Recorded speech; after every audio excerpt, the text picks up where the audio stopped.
My name's Chico Cortez, and I'm an alcoholic. Hi, Chico. I'm a member of the Wellington Friendship Group, which is in the western part of Palm Beach County. It's what we call the western communities out there, and kind of a suburban rural area. We live in the rural part of it.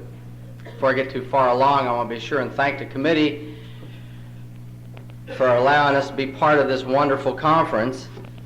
I've met a lot of people already, and I'm looking forward to meeting all of you, and it's always a real pleasure.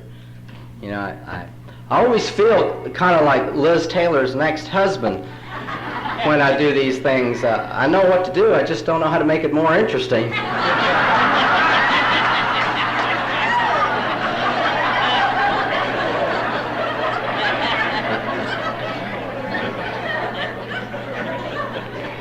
I just recently passed I guess it would be a milestone in my life. I had an invitation from the AARP to join them. I said it that way because I feel like every time I say ARP, people are going to start throwing fish at me or something, you know. I did hear one joke already having to do with senior citizens, and it had to do with the comparison of an 80-year-old man making love to a 20-year-old gal. It's like charcoal boiling a steak with a pilot light.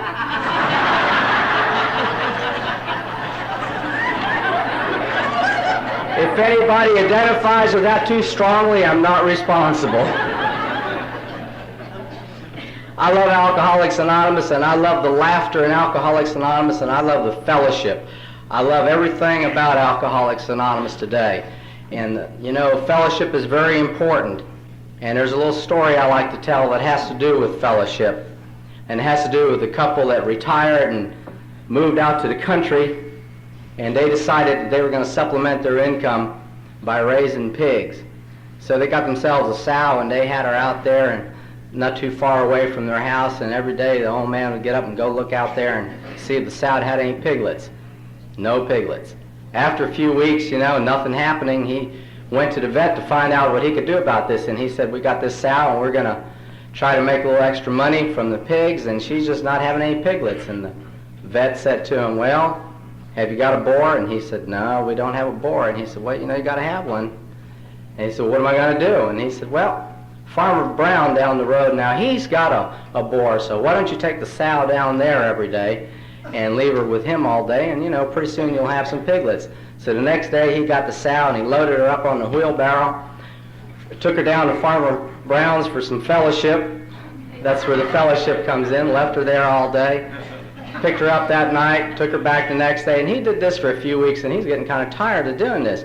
So one morning he said to his wife, listen, I just can't stand to be disappointed one more time. How about you looking out the window and see if there's any little piglets out there? So she gets up and she pulls the curtain back and she looks out there, and he says, well, and she says, no little piglets, but the sow's in the wheelbarrow waiting for you.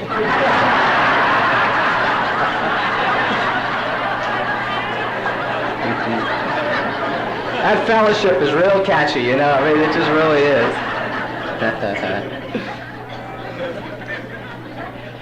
I guess like most speakers, we try to get our talk into perspective and have some degree of reality when we try to relate what it used to be like, what happened, and what it's like now. And that reminds me of one more little story, and that has to do with the fellow that had his brand new pair of bifocals. He hadn't had any before, and he got a new pair of bifocals, and he tried them out for a few days to see how they worked, and after 2-3 days, his wife said to him, well, how do you like your new bifocals? He says, pretty good, except for one thing. She says, what's that? He says, well, every time I go to the bathroom, while I'm admiring the big one, the little one pees all over me.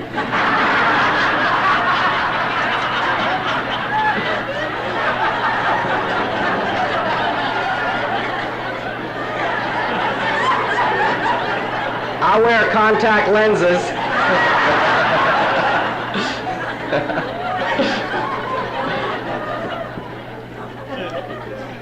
I want to be sure and tell you that I'm of Puerto Rican and Colombian descent, and I like to think of myself as a Puerto Rican with an Irish disease.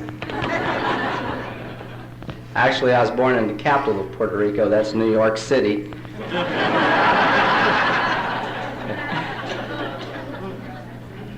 Grew up speaking the native language in New York City, Spanish. You know, I feel that I was born an alcoholic. Not that it really matters today, but I did not come from alcoholic parents, yet I certainly was one from the very beginning. And I can go back as far as I can remember and see myself as a child with all the fears and the insecurities and all the things that make up the personality of the alcoholic long before he ever picks up that first drink.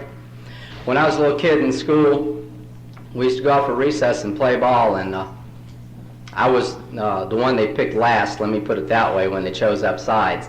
And I could never hit the ball till the ball hit the bat first, it seemed like. You know, I just wasn't very good at sports. And one day when I was out there playing, and it was my turn to bat, and the ball hit the bat first, and I ran to first base, and I managed to get there without stumbling or falling or getting tagged out. And the first baseman had the ball in his glove, and he was standing like this. Now I looked at him, and I knew he had the ball in the glove. And I looked at my teammates, and they had a look on their face. They expected me to score a run for that team. They expected something of me. And I looked at second base over there, and I looked at third base over there, and home over here where I was supposed to end up. And I looked back at that first baseman with the ball in the glove, and I stepped away from first base and I let him tag me out because it seemed to be an easier, softer way. And in just that manner, I continued to be tagged out in the game of life for a lot of years thereafter. You know, I was a kid that would go to your house and stand in front of the door and be afraid to knock. I'd stand there with this arm up like this, and if you happened to open the door, I'd say, I was just about to knock. And when this arm got tired, I'd put this one down, and I'd raise this one. When this one got tired, I'd go home. And if my parents asked me how come I didn't go to little Johnny's house, I'd say, well, I did, but they weren't home. And I'd tell a lie to cover up the fear and the feelings that I had inside of me that I thought were so unique to me that no one else had except me. And that was long before I ever picked up a first drink. I had my first drunk at the age of 11. I used my first drug at the age of 12. My father died when I was 13, and we moved to Puerto Rico. And I don't know if it was or not, but I think drinking was legal back then. I thought it was compulsory. And I began drinking on a regular basis about that time. I ran with an older crowd. The next youngest after me was about 17 or so. And the reason I ran around with this older crowd was because they thought it was really neat that this young kid could drink as much or more than a lot of them. And so that I kind of went along with them. And even back then, alcohol already had become cunning, baffling, and powerful. A very strong force in my life. It became very important. When I was about 14, we moved to West Palm Beach, and I very quickly gravitated to an area, if you've been to West Palm Beach, it's called Rosemary Avenue. It's a strip about 12 blocks long, and it's mostly what they called back then juke joints and barbecue stands and rooming houses where you stayed on a very short-term basis. A few little Pentecostal churches here and there, and that was about it. And that's where I went. You know, it was the kind of place that, the kind of dates we had then in that particular area were referred to as wolf trap dates. That's where when you wake up in the morning with the charm you found the night before sleeping on your arm, you gnaw your arm off at the shoulder rather than wake her up, right? Or him, as the case may be, ladies.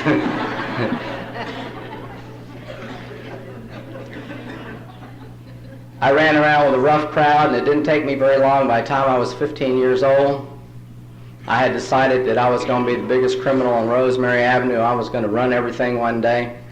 But you know, it's a funny thing. When you're an alcoholic, you can't be successful at that either. And I got in a lot of trouble, and I started getting arrested, and I started making the jails, and I started having a lot of problems with people all the way around me. I never once thought that alcohol and drugs had anything to do with it. They had a policeman in West Palm Beach that they sort of put in charge of me. He was the only Spanish-speaking cop they had in town, and his name was Sergeant Suarez, and so he was like in charge of me. And one night I was standing out in front of a barbecue stand, and this cop pulled up, and he started talking to me, and I did what I always did at 3 o'clock in the morning when the cop stopped, I forgot to speak English, you know. So I just looked at him, and I said, no comprendo. And he's going through all this stuff, and here comes this other police car. And he stops. Guess who it was? Sergeant Suarez gets out, and the other cop says to him, this guy doesn't speak English, and he looks like he's underage, and I think he's been drinking. And Suarez looked at me, and he said, him? He speaks better English than you, don't you, Chico? And I said, that's right. So the sergeant took me home that night, and it wasn't too bad because he thought it was funny. But, by this time, there was a lot of things that were happening in my life that were not funny. By the time I was 15, I had gotten to the point to where I needed a morning drink. And there's a difference between needing one and wanting one. By the time that I was 15, I had gotten myself in a situation where I didn't have a lot of friends, because of my drinking and what happened. I was a violent drunk. I made a lot of money robbing other people during this period of time. I tried not to spend my money if I could help it. I would spend yours. And I learned very quickly the ways of the street and how to rob people and how to roll people. And I always carried a knife and a straight razor wherever I went. And that was tools of my trade. I saw a movie about that time that was entitled The Wild One. This is back in the 50s. And it had Marlon Brando in it. And I thought Marlon Brando was really cool. There was a scene in the movie where the townspeople rough him up. And when they're roughing him up, he says, being cool, he says, man, my old man could hit harder than that. And I thought, man, that's it. That's the line. I'm going to use that. So the next time that I got arrested and the police took me back to the police station for a little interrogation, I couldn't wait to use my line. And when they took me in the back room, I said, man, my old man can hit harder than that. But something, I was dead wrong. You just don't know how wrong I was. Don't try it, it doesn't work. I got married for the first time when I was 18, and I'd like to mention that I noticed among us that we all often speak about marriage in plural.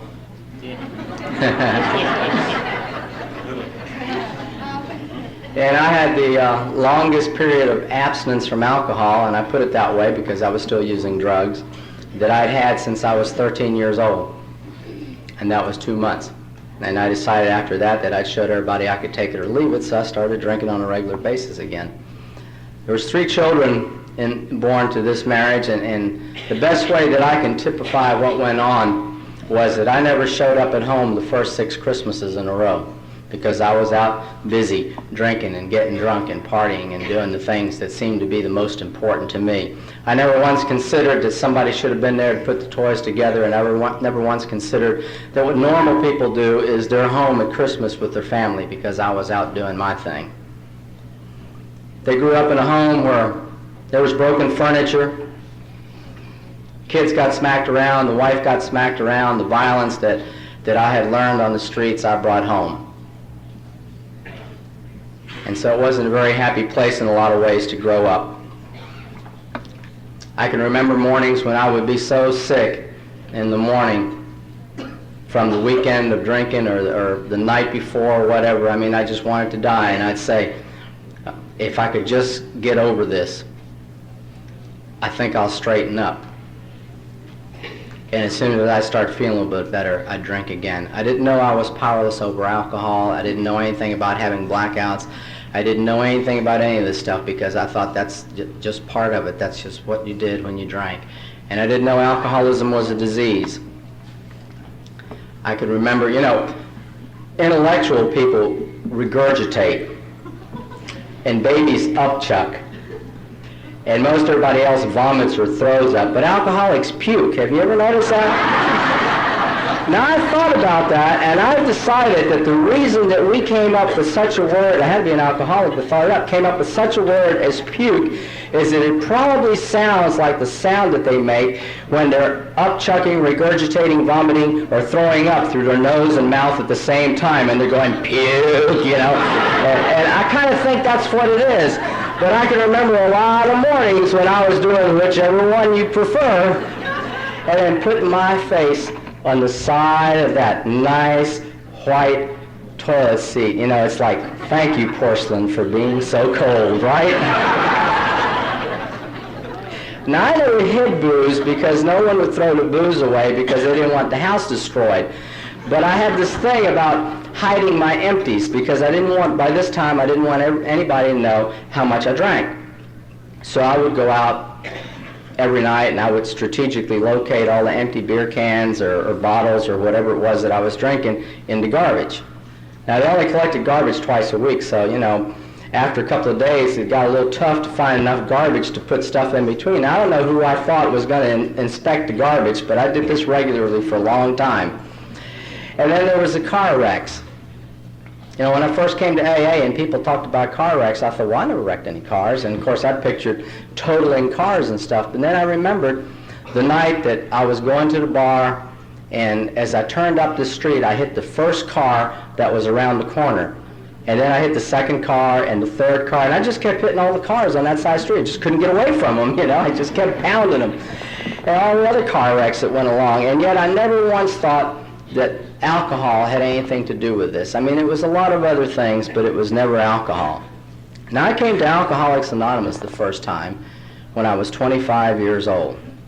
And I didn't come to AA because I saw the light. It was more like I felt the heat, and that's why I was there. I was separating from the family at the time, and there was all kinds of heat on me. And I wanted to get everybody happy and off my back, so I had gone to talk to this priest, and he said to me, after I finished my long story, which I omitted drinking, he said to me, do you really want to do something about all this? And I thought, man, we're going to get them now. And he said, I think you should go to Alcoholics Anonymous. And man, I was astounded because I had never even mentioned drinking. I don't know how he knew, Maybe it's because I didn't have any shoes on. I don't know, But anyway, I said, oh, that's great, I'll do that. And he said, good, I will take you.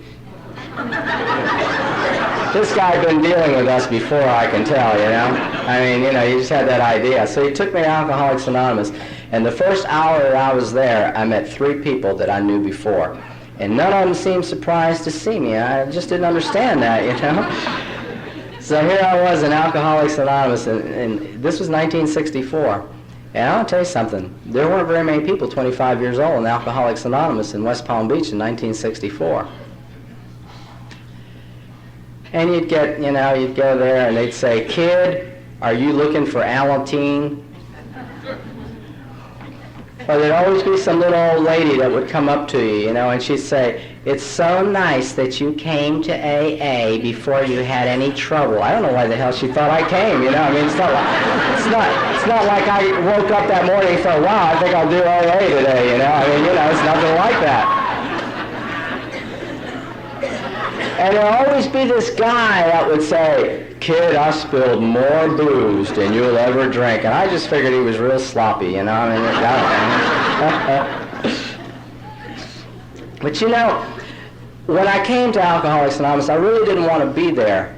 But it was the beginning of something that was to continue in my life, whether I wanted to or not. See, I had been a searcher all my life, I didn't know exactly what I was looking for, but I had kind of been a searcher all my life. To paraphrase a song, I guess I could say that I was looking for love and God in all the wrong places. And I came to Alcoholics Anonymous, and I went to a lot of meetings. And while a lot of things happened while I was going. It wasn't there long, but while I was there, a lot of things happened that eventually were to affect my life profoundly. It was the beginning of a change.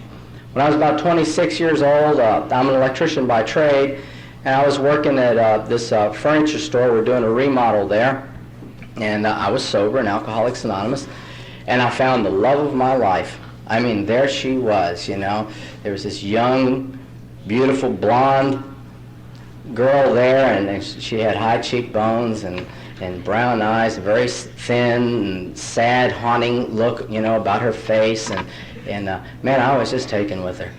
Unfortunately, I couldn't afford to buy this painting, see? Besides, I'd have a lot of trouble explaining this, since I was married. But it really bothered me, and it spooked me, and I never forgot it. But, I went out and got drunk again, and, I had decided that I was going to drink. Just before that I went out and drank again, my daughter, who is the youngest, was laying on the couch watching TV one night, and she had a convulsion. She was like maybe a year and a half old or so, 2 years old. And by the time we realized something was wrong with her, she had started turning blue. And I grabbed her. I remember I grabbed her and we couldn't get her to breathe, and I ran outside. I don't know if I ran outside because I was panicked or what, but that's what I did. I ran outside. I laid her down on the grass, and I tried to give her mouth-to-mouth resuscitation. Every time I would breathe into her lungs would expand. And every time that I'd stop, she'd stop breathing.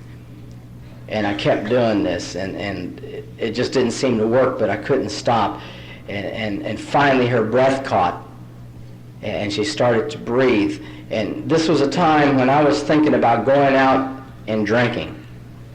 And the reason that I was home that night was because I was a sober member of Alcoholics Anonymous. I was at least dry, maybe not sober, but I was dry, I wasn't drinking.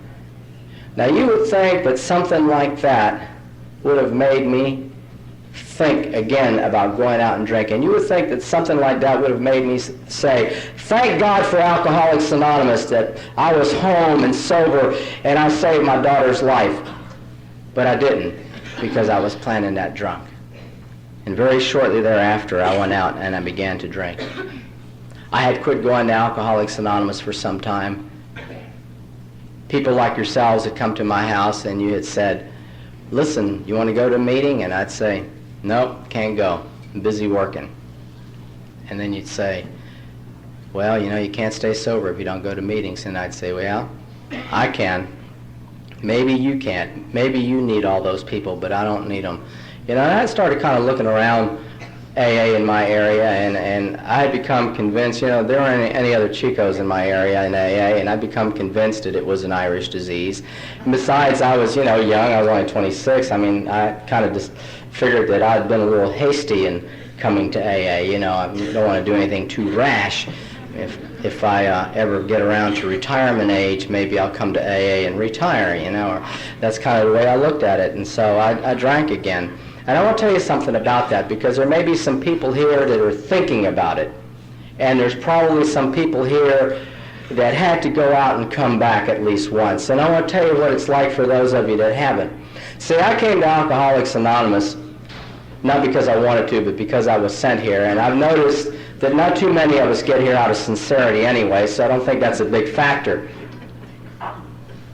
But in spite of the way that I felt, I was impressed with something about you people. I was impressed with the fact that you people were happy, and you laughed, and you were clean, and you smelled clean, and you asked me to come back and welcome me, and all of these things. And I like to think of it as the magic of AA. And when I went out and drank and eventually came back to Alcoholics Anonymous, the first thing that I noticed was that a little bit of that magic had disappeared. Now I've bounced in and out of Alcoholics Anonymous for about 4 years. And during this period, the longest period of sobriety that I had was 3 weeks, and I only had it once. And every time that I came back to Alcoholics Anonymous, a little more of that magic had begun to erode. Every time that I went out and came back again, there was a little less hope. And I don't think that there was ever a time that I came to Alcoholics Anonymous after the first time that I went out and drank again that I thought, well, I'm just going to hang in here for a few days. I came back thinking that maybe this time I'd stay sober, because I had discovered it didn't work. But you see, there was something that you had that I did not have. And I don't think I came here any less sincere than anyone else. But I didn't stay sober, and I went back out. And each time I came back, there was less hope. And eventually came the day when I was coming to Alcoholics Anonymous in between drunks, because it was kind of a good place to be. Once in a while, you just wanted to be sitting next to somebody that was sober and didn't smell like they had puke all over their clothes, and, had some sanity about them, even if it was just for an hour.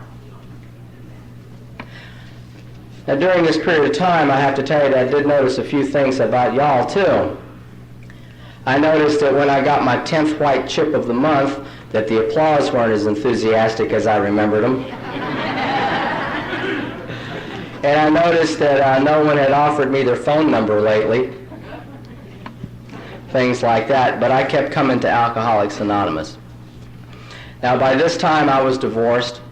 I lived in an apartment that it was a concrete row, and in this row, they had sort of subdivided it, and they had rented it to people like me. It used to be chicken coops, actually, and now they had kind of fixed them up for people like me. And my little apartment had a couch in it and had a rug on the floor, and there wasn't any tile or nothing. It was just concrete, and tile around the rug and like that. And I had a door to the bedroom that if I was too drunk to open the door, I could crawl into the bedroom in the space between the bottom of the door and the floor. It'd miss the floor, but it's perfect for an alcoholic. And I had decided at this time that I was going to commit suicide because, things just weren't working out. And there was a group back then, this is in 1968, called The Doors. And they had a song that was about 12 minutes long that was entitled When the Music's Over. Those of you that are nodding your head out there, you remember that? When the music's over, turn out the light. Right? And so I decided that I was going to turn out my light when the music was over. So, being an alcoholic, you got to do things right, prop up the pillows and fix everything up so you look good when they find you. And I set the record player on the song, and I got on my alcoholic contour couch that didn't start out contour, but now was after a period of years of alcoholics being on it, one of these deals. And I lay down on the couch and waited for the music to end and me to die. And the music ended first, so I had to get up and reset the record because you have wait, come on now, you have to do this right, and lay back down. Then the record ended and I had to get up and reset it again. Well, one of the times while I was waiting for me and the record to end together, I had a convulsion. And the interesting thing about this was that when, I was on the floor, and by the time that I was able to put a couple of sentences together again, and this is the insanity of alcoholism, I thought, well, if I can just get up off the floor, I think I'll be okay. I always think about that. I don't know what I was thinking. So I decided, well, suicide didn't work, so maybe I try homicide. And I've had a list of all the people that harmed me in order of importance. In case I didn't get them all, I wanted to get the good ones first. And I was going to get this shotgun, and I was going to go out and start blowing people away this next day. And I figured that somewhere along the way the police would hear that Mad Dog Cortez was loose, and they'd gun me down, and then it would be all over. But I would have gotten them, and that's kind of the way I was planning on it. Well, it's funny how things happen, because I ended up that night at the home of the man who was my first sponsor.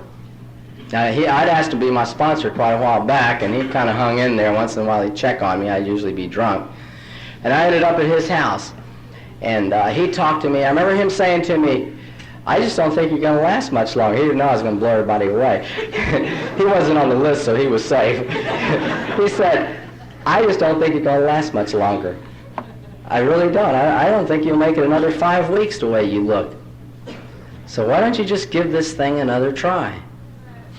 And I said, well, maybe, And he said, well, he said, can you just give it a try? Do you just think you're willing to go to any lengths?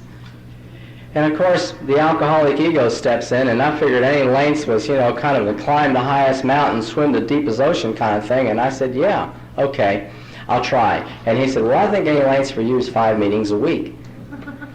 And man, I got the biggest resentment in the world. I mean, who the hell did he think I was? That's all, And I looked at him and I said, well, I'll go, but I won't listen. I just want to tell you that so you know it doesn't take too much honesty, willingness, or open-mindedness to make this program. So I started going to meetings 5 nights a week. I'll tell you the way I was. I weighed probably 100 pounds at the most at the time. I mean, about a week after I had stopped drinking, I saw myself in the mirror and I didn't even know who I was. I mean, it's like I was going to have to wear a name tag to identify myself in the morning. And I couldn't sleep and I couldn't eat. I was impotent, and I've recovered from that one since. And if you talked to me in those days at the meeting, I had like 3 sentences in my head. You know, I tell you sentence number 1, sentence number 2, sentence number 3, sentence number 1, sentence number 2, you know, like that. And that's the way that you know, it would go. And usually people would talk to me about 2 minutes and they'd just get up and walk away. You know, that was kind of it. It took me 13 months to be freed of the daily obsession to drink and use drugs, going to meetings. I was very paranoid. I mean, if I was sitting at a meeting and a couple of you guys were talking and you nodded your head, I thought they're making a signal and they're talking about me. You know, right away, feel for my knife. I still carried my knife, you know, in case I needed it, you know. Never went to a dance without sharpening the knives first. You never know. This is in sobriety, gang. Be careful. I love it. And then I had this other problem. I was an atheist. And I told everybody I was an atheist because when I was real new, this guy, he had 6 months, man. I thought he had forever, you know. I mean, if you told me 10 years, I discounted it. I knew you were lying. But, you know, 6 months was a long time. And he said to me one day, he said, I hate agnostics. I said, really? He says, yeah, they're fence riders that can't make up their mind. I am an atheist. And I thought, wow, you know, I needed his recognition. So I said, yeah, me too, you know. So then I went around and told everybody else I was an atheist. And I don't know if you heard about the dial-up prayer for atheists. You call up and nobody answers. But I'll tell you something, I was in deep trouble in those days and didn't know it. You know, I was kind of like the guys that were stranded on a desert island. They're about to run out of food. And the one guy says to the other, I don't know what we're going to do. We're going to starve to death. We're going to die. There's no help. Nobody's come by to save us. And, man, I just don't know what to do. I mean, I'd pray or something, but I'm an atheist. I don't know anything about that. And the other guy says, yeah, I'm an atheist too. But you know what? I did go to church one time. The guy says, really? Well, why don't we do whatever they did? Maybe it'll help. He says, okay, here goes. B34, N25.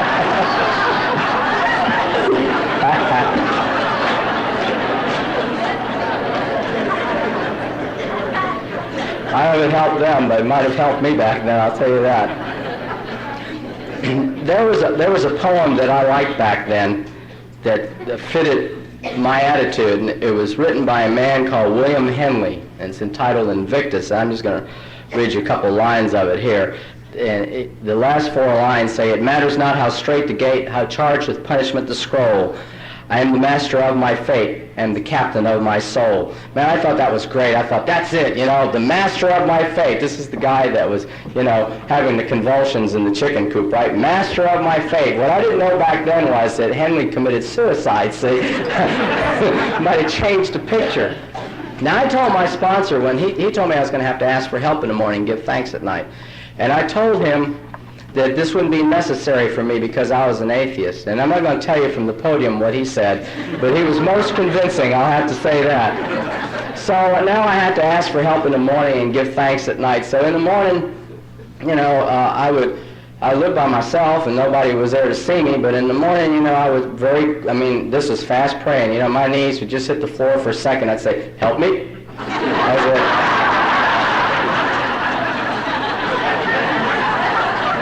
Well, you know, you don't want to get too friendly with strangers, right? And at night I'd say, thank you. That is it. That's it. You know, no big conversations. Well, just to show you that, you know, just because you come here and you go to a few meetings doesn't mean you get too well. When I was about 3.5 months sober, I got married. Well, you know, I still had a death wish, right? At least for one people, maybe 2 people, right? Now, I got another sponsor about this time, and the best way that I can describe him is that he was a little to the right of Attila the Hun. You know? And about this time, this other guy had come into the area, and he only had one arm. And he borrowed $5 from me one day. And he didn't pay me back. Now these days, if you had borrowed $5 from me, or a pencil, and you didn't give it back to me, I mean, you know, you're in big trouble, you know, because everything, my life depended on every little thing, you know. It wasn't ever fight or flight, it was just fight or fight, you know. So it started bothering me. So one day, you know, I was home, honing the machete. I was going to go up to the club, and I was going to demand my $5, and if he didn't give it to me, I was chopping his arm off. The only one he had left. Someone suggested I call my sponsor. And I kind of resisted that, but they asked me if I was scared to, and child psychology always worked well with me. So I called him, told him what I was going to do, and he had a moment of silence on the phone.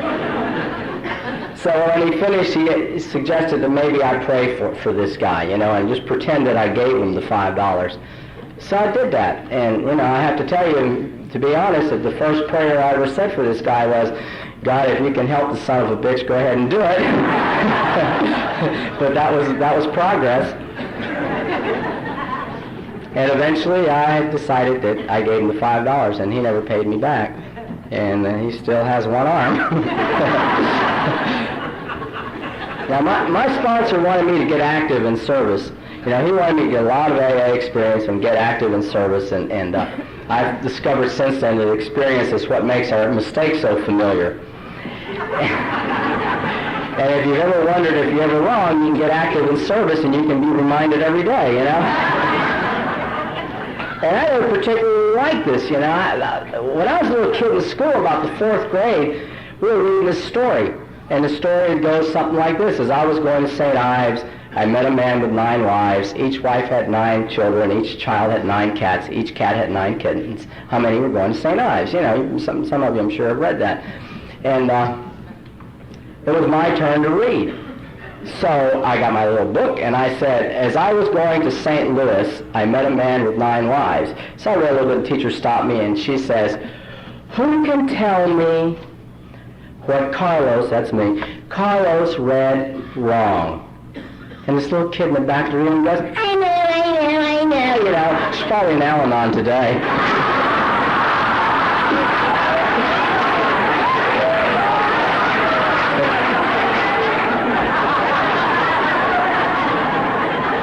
Maybe there's more than one of you.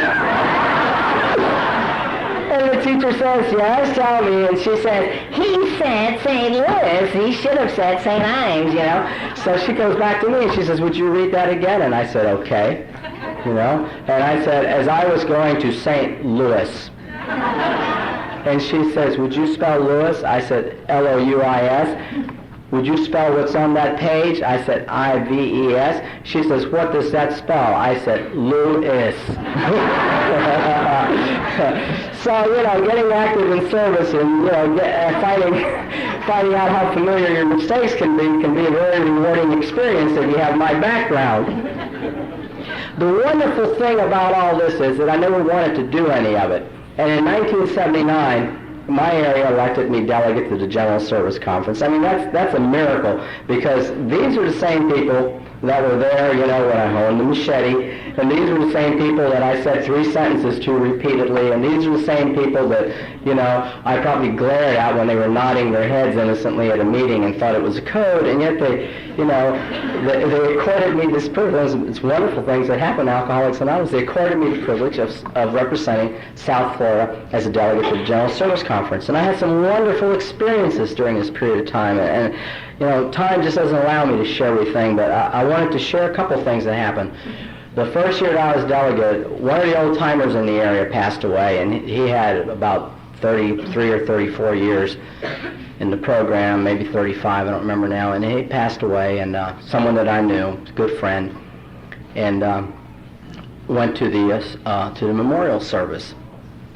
And another old-timer who was there, who died just a few months ago, who was the oldest old-timer in our area, was at the door. And when I came in, he said to me, you've got to do the eulogy. And I said, me? I never did anything like that. He says, well, you got to do it. I can't do it. There's no way I could stand up there and do that. He was such a dear friend to me. You've got to do it. And I said, I can't. He said, why? You're the delegate. And I thought, oh man, what am I going to do? And the place was filled with AA members, and so the time came, right? And I got up there and I stood in front of them, and you know what I said? I'd like to open this meeting with a moment of silence followed by the serenity prayer. And it was beautiful. It was wonderful. It was wonderful. Another time I took this new man to a little get-together in our area, and he was new and scared, and I knew he was scared. And I took him with me, and there was one of these little get-togethers, lots of hugging, and everybody happy and laughing and hugging and greeting each other. And this guy came up, and I gave him a big hug, and he came back several times during the course of the first hour or two we were there, and I probably hugged this same guy a dozen times. Well, and the best way I can describe this guy was that he just wasn't very huggable, It just wasn't. It wasn't somebody that you would pick out in the crowd and say, I think I'll go hug him, And the new guy that was with me said, how can you stand to hug that guy? That is one most gross human being I have ever seen in my life. And I looked at him, and he said, what can you possibly get out of that? And I said, did it ever occur to you that I don't need to hug him, but that he needs to be hugged? And it made a difference in this guy's life, the new guy. It made a difference because he began to find out what Alcoholics Anonymous is really all about. It made a difference. We find out in Alcoholics Anonymous that love never fails. And so many times in my life, I didn't know how to give or receive love. When I was about 12 years old, my father was out of work, and he was in a very good mood and kind of tense, like I get now when work is slow. And we had an argument. And during the course of the argument, I said, I hope you never work again. And 6 months later, my father died from lung cancer. And I felt like I'd given him a death wish. And over the years, sober and drunk, those words echoed in my mind, I hope you never work again. A death wish. It seemed so unreal at the funeral home, and it seemed so unreal after he died. And the only thing that really seemed real was, I hope you never work again. And even sober in Alcoholics Anonymous, those words rang, I hope you never work again. And it was through the love of people like yourselves that I learned that a childish outburst is not a death wish. That maybe I couldn't grab those words back because my father's been dead for quite a few years now, but I could learn to treat those living relatives that I have with the love and respect that I didn't show him, And that if I can't take those words back, I can be the kind of person that will never allow those words to escape his lips again, or even think them. And that's because of a program called Alcoholics Anonymous. My mother lives not too far from where we live, and she's 85 years old. And she's gotten to see me sober all these years. Incidentally, my anniversary date is January the 20th, next Friday, of 1969.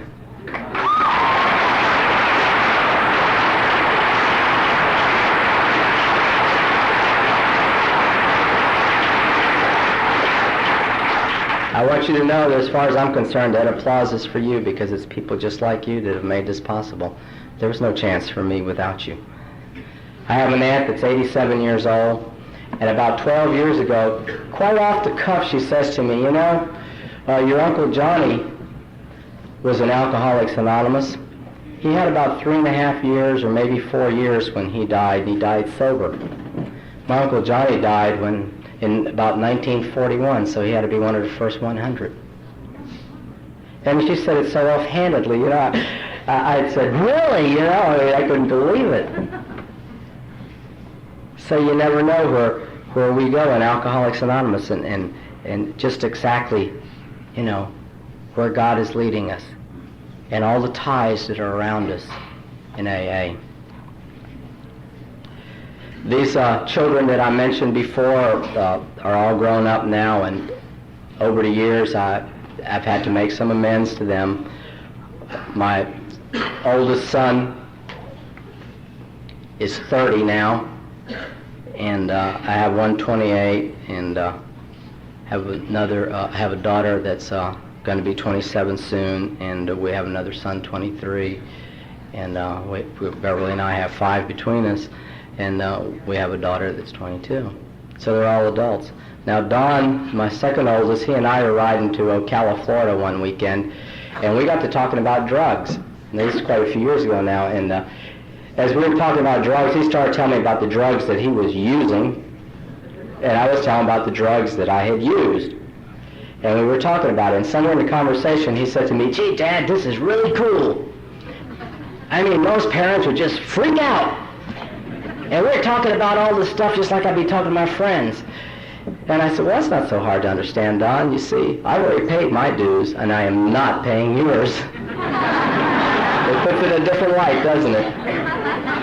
My oldest son, when he was about 8 or 9 years old, when his mother and I separated, I had given him a telescope the Christmas before we were separated, and there was something wrong with the telescope. And you couldn't see through it, that's what was wrong. And he said to me, "Dad, you'll fix this for me, won't you?" And I said, yeah, I'll fix it. And that was Christmas. And the following April, I moved out, and the telescope was never fixed. I know this isn't a big deal, but somehow that telescope was a symbol of all the broken promises and all the unfulfilled dreams, all the things that had happened that shouldn't have happened with these children. And I thought about that telescope a lot. And I cried over that telescope, and it never was fixed. And when I was sober about 8 or 9 years in AA, 10 years maybe, he came over to the house one day and he said, "Dad," it was Christmas, "come on, I want to show you something." And I went outside, and he had this beautiful telescope that his girlfriend had given him. I mean, it was beautiful. And I looked at that telescope, and you know what I thought. And I looked at him, and I said, "Son, there's something I got to tell you." And I told him how sorry I was I never fixed his telescope, and how sorry I was for all the broken dreams and all the unfulfilled promises and all the lies that I had told and all the terrible things that happen between alcoholic children and alcoholic parents. He put his arms around me and he hugged me and he said, "Oh, come on, Dad, I love you." And he kissed me and we hugged and we looked through the telescope. Isn't that wonderful? That can only happen through the program of Alcoholics Anonymous. My daughter, the youngest, the one that had the convulsion, a few years ago, she said to me, "I'm going to get married and I'd like you to give the bride away."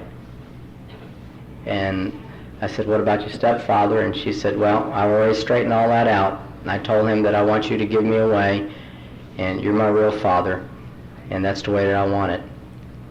And so my daughter is going to get married, and I walked the bride down the aisle, proud papa, sober member of Alcoholics Anonymous. Kissed my daughter and told her I loved her, and went and stood in the pew and cried with everybody else, watched the wedding, beautiful wedding. Could have never happened if it wasn't for Alcoholics Anonymous. You know, I'm so grateful to Alcoholics Anonymous for all the wonderful blessings that I've gotten. And you know, we think when we get here in the beginning that, you know, we're going to get well by next Wednesday or something. But you know, I know this is in conference approved literature, but I think it's pretty well recommended. In the 17th chapter of Luke, there's a story about 10 lepers.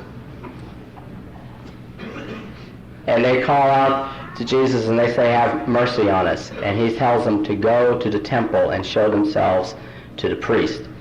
And then he goes on to say, and I'm not quoting verbatim, I can never do that, but it goes on to say that as they went, they were cleansed. And isn't that what happens to us in Alcoholics Anonymous? It's on the journey that we become whole.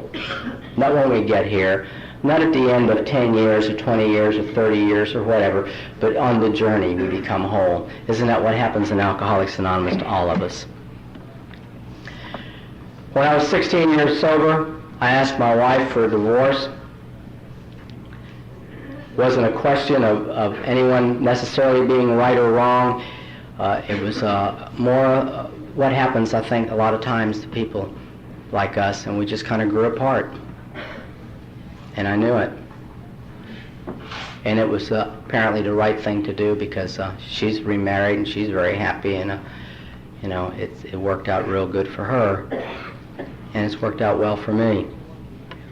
I was single then in Alcoholics Anonymous. I'll tell you, that's a real trip, single in AA, Hey, when you send your photo to the Lonely Hearts Club and they send it back and say we're not that lonely, you're in trouble. I mean, I heard about this one guy that, he was dating this woman that was a tractor salesman, and after a couple of months she dumped him, and he was just totally devastated. She wrote him a John Deere letter. Ah, come on, you like it. But I was now sitting in Alcoholics Anonymous. I didn't know what to do. I didn't know what to say. That's the trouble when, in AA, I mean, here you are, you don't say, you want to go to a meeting, I heard about this one guy that knew the right thing to say, it's a little story. These people lived out in the country, and they had no indoor plumbing, and they finally got some indoor plumbing, and the lady couldn't wait to try the new modern conveniences, and so she went in there and sat down in that freshly painted toilet seat, and she just enjoyed modern luxury so much that when she started to get up, the seat was stuck to it. So, this is real embarrassing. They had to unbolt the seat and take her and the seat in town to the doctor. And she was totally humiliated. When she went into the doctor and she said to him, "My goodness, have you ever seen anything like this?" And he said, "Yes, ma'am, but I never seen one framed."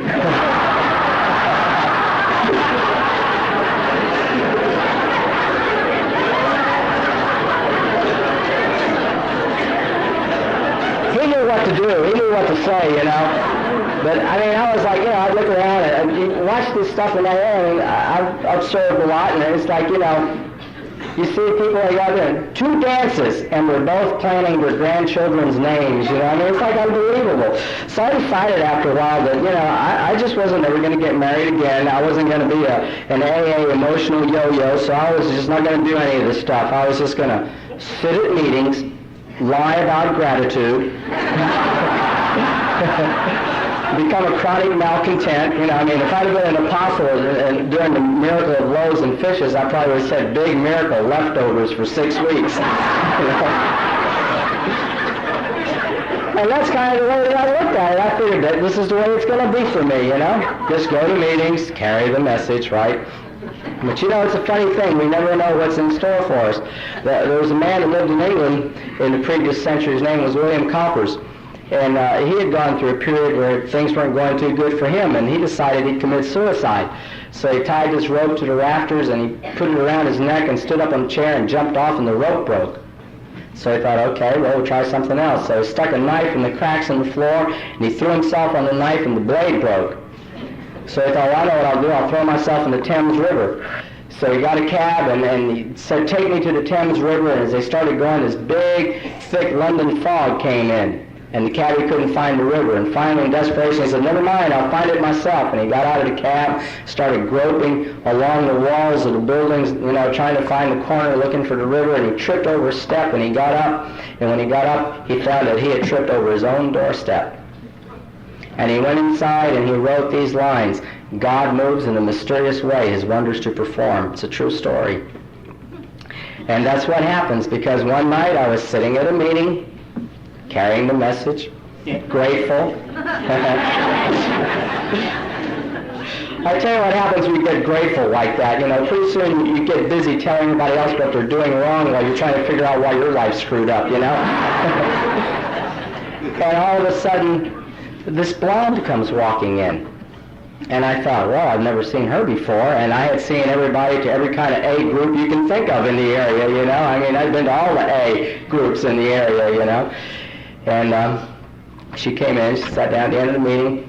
She got up, and she was celebrating her year, and she got up and got her token. And after the meeting, I just rushed right over to the AA thing, right? I said, "Could I have a hug?" This is only for purposes of sobriety. And she said, "Why, sure." And then we talked until some idiot kept blinking the lights on and off. I guess he wanted to go home, I thought we were going to be there forever. So she said to me, well, why don't you come to my meeting? It meets on Tuesday night at the Presbyterian Church. And I said, well, maybe I'll do that, maybe I won't. You know how we are, guys, we're going to be cool about it. Oh, well, if I don't have anything else to do, maybe I'll be there. Thinking, Presbyterian Church Tuesday, So, we said goodbye, and she walked away, and I watched her walk away, and I thought, my.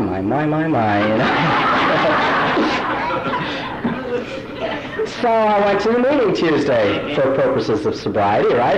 Just AA meeting. I needed a meeting that night, so I just thought I'd go there. And so we went to the meeting, and we said hello, and she talked to somebody else, and I talked to somebody else. This was a real trip, because I went to that meeting every Tuesday. Now, they went on Saturday, too. They had a meeting on Saturday, but I never went on Saturday because she didn't invite me to Saturday's meeting. Not that I couldn't have gone, but that's the way I did it. Then the first night that I went there, it was terrible, because I got ready for the meeting. It took me 3 hours to get ready. Had to look good. And I still got ready an hour early. And then I had to ride around for an hour and listen to my head. The second meeting that you know how that is. If you ever want to be with your worst enemy for an hour, try it. The second meeting I went to, I looked around the room and I picked out every guy in the room I thought that that might be interested in her, and said to myself, I'll get every one of these son of a bitches.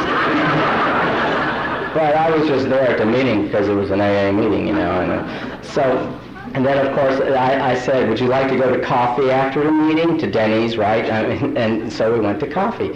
And I made sure I monopolized all her attention. And by the time that we had done this 2 or 3 times, there wasn't anybody who could sit next to her, because if they came close, I just kind of shoved them out of the way, and sit down. And so we went to AA meeting, real AA courtship, right? Would you like to go to a meeting tonight? Why, yes, I think I would, We are staying sober one day at a time, right? And so we started doing this. The thing that happened was that during this period of time, we really got to know each other, because we talked for hours, And we talked about every subject that you can think of to talk about. We talked about kids, grandchildren. We talked about lifestyles. We talked about furniture. We talked about food, likes and dislikes, and everything that we could think of. And what happened was that there came a time that I realized that I wanted to marry her. Now, I want to tell you something. The first time that I realized it, I thought, oh, no. Is this what's going on? I didn't know what was wrong. So I thought I had this mysterious malady. And I even had told Beverly this. I said to her, I don't know what's wrong with me. I lost my appetite. I don't seem to be able to eat. And I'm awake until 5 or 6 in the morning. I can't sleep. It's really weird. And she said, yeah, I must have it too. Well, we just, real bright, right? We just never put it together. But by the time that I realized that I wanted to marry her, we had never even held hands. We had just gone to coffee at the meetings, after meetings, and gone to meetings and stuff like that. But I knew I wanted to marry her, and I thought, how am I going to ask her? So finally, one night we met at Denny's about 11:30 at night, and she was somebody that she was sponsoring, and so she got there late, and I was very nervous. And she thought, this is it. He's going to say, you're really a nice kid, but, and I was trying to figure out how I was going to say this. Now, this is 11:30. Now, around 3, she said, it's really getting late. I think we should be going home. And, the waitresses had poured all the coffee in the world in our cups, or tea, or whatever we were drinking. So we walked out, and I still hadn't said anything, and she was still thinking, man, when is he going to tell me this? Why is he taking so long? I never heard anything like this. So we walked out to her car, and I said, can we sit and talk for a few minutes? And she said, sort of a redundant question, right? And she says, okay, so we sit down, and I start talking again, and finally I said to her, I want you to think about something, and she said, here it comes, that's what she's thinking, right? And I said, I want you to think about us being married. And she's so relieved that she says, oh, okay, sure, I can do that. And I said, no, what I mean is, I want you to marry me. Will you marry me? Can you marry me? I couldn't figure out how to say this thing, And she goes silent. She looks down at her hands for about 300 years, And I'm like, the whole world stopped. And then she says, yes, I'll marry you. And so we started planning our wedding and all that, and we were going to get married about a month later. Now, a couple of weeks after that, we were coming home from a dance, And the last song that they had played at the dance was one by Air Supply, Every Woman in the World, You're Every Woman in the World to Me, You're My Fantasy, You're My Reality, like that. And you know how we are, guys, we never know when to stop talking. And we're riding along, and all of a sudden this comes into my head, and I say to her, there was only once that I can remember that I ever felt such strong emotions as I feel for you. So she's listening, right? Something up here is saying, Chico, why don't you just shut up, But the mouth is working independent of any thought. And I say to her, there was this portrait that I saw, and then I started talking to her about and telling her this, and now she's quiet, she ain't saying nothing. And finally she says, my God. I said, what? She said, I posed for that portrait. This is my wife, Beverly. She's the lady that posed for the portrait, and I don't know, it says came to believe here. I'm going to tell you something. If you don't believe in God, I don't know what this does to your disbelief. But it sure is no way that this can ever be put together by human hands. I think if I had known this before I asked her to marry me, it might have scared me so bad I might be in Alaska today. We got married about 30 days later, and we had a wonderful church wedding, and we had all our AA friends at the wedding, and it was just a wonderful, wonderful affair. And it's just to me, it's a miracle that someone like myself that had been really robbed of emotions, because I had few of any emotions when I came to Alcoholics Anonymous, that someone like myself could, by attending meetings and being with people like yourselves and letting you share your love with me even when I didn't want you to, that I could learn something about caring about anybody, much less learning how to be a husband or a father or a friend or a citizen or anything else. And you people have done that for me. You really have, and I have to give a lot of credit for what's happened in my life and Beverly's life to you people in Alcoholics Anonymous, because you taught us a lot of things. You taught us to listen to God's voice, and we did. And we know today that, at least as far as our marriage is concerned, that 1 and 1 makes 1. It does not make 2. And I have you people to thank for that. There was a movie that I saw a while back. Maybe most of you probably didn't see it because it wasn't very popular. I saw it on the video, and it was called Ishtar. And towards the end of the movie, Dustin Hoffman and Warren Beatty sing a song, and there's a line in the song that I like that says, life is just a way we audition for God. Let us pray we all get the job. And I like that because that's, basically the way that I like to think that our life is going today, auditioning for God. And since we've been married, we've had a lot of problems. We've had financial problems, and we've had kid problems. When you have 5 grown-up children, they all think they know more about everything than you do. And, being children of alcoholics, they can have a few very and not so very resentments, that crop up. And the one thing that has been constant has been, our love for each other. She's my best friend, and she's my lover, and she's my wife and my confidant, and my playmate. We play together, and we have a wonderful time, and if there was any way we could, we'd be with each other 24 hours a day because we love each other's company. And that would have never happened if it wasn't for a program called Alcoholics Anonymous and people like yourselves. You taught me how to do that. I learned from you people that we in Alcoholics Anonymous are like coals in a fire. That when we're together, we burn bright and we're warm, right? But when you separate those coals, they start to cool down and the fire dies out. And isn't that what happens in Alcoholics Anonymous? I like to believe that these conventions and get-togethers is when we get a whole bunch of those coals together and we burn so hot that when we leave here, we take that warmth with us.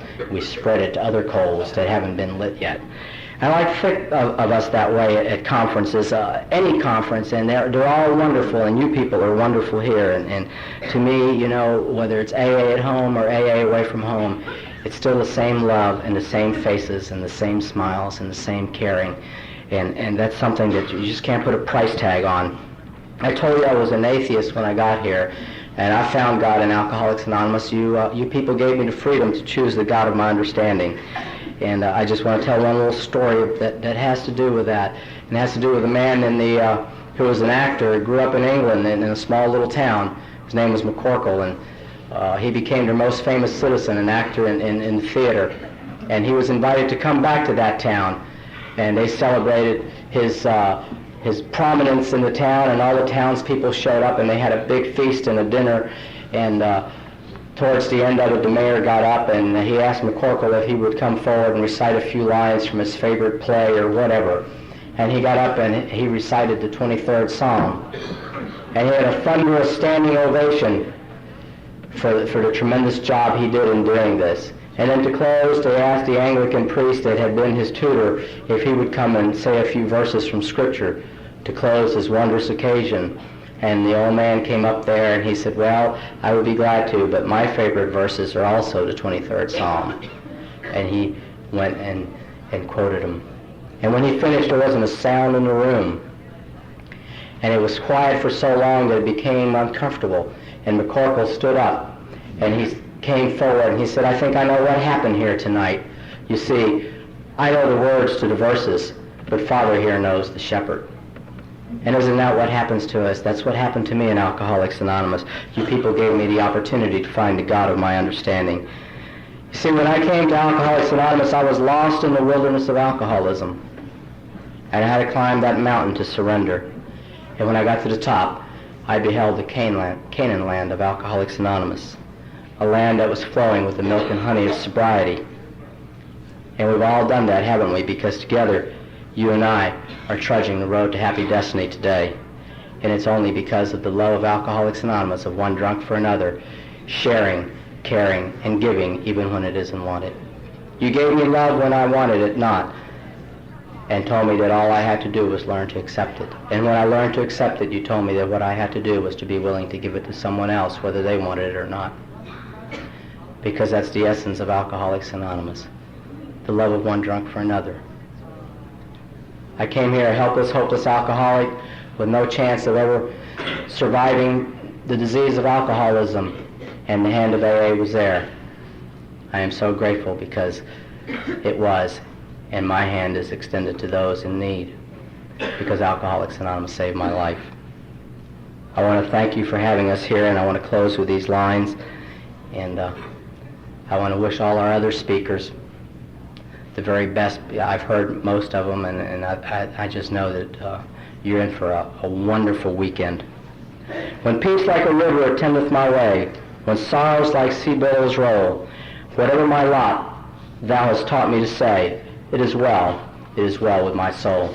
God bless you.